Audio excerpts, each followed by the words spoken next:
তো সবার জামাই ষষ্ঠীর ব্লগ দেখে আমি ভাবলাম আমারটাও শেয়ার করি।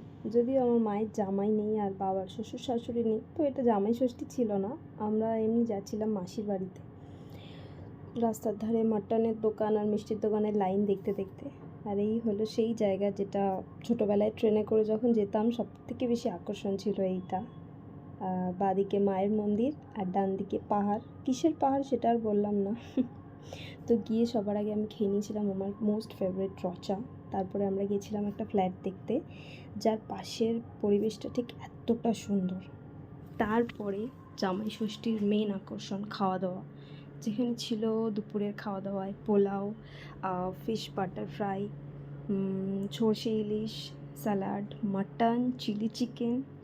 যদিও আমি যা যা দেখাচ্ছি সেগুলো কোনোটাই আমি পুরোটা খাইনি, কেন কি এগুলো একদিনে খাওয়া আমার পক্ষে পসিবল না। আর ছিল চাটনি, পাঁপড়, আর বাকিগুলো ঢোকানোর মতো জায়গা আমার পেটে ছিল না।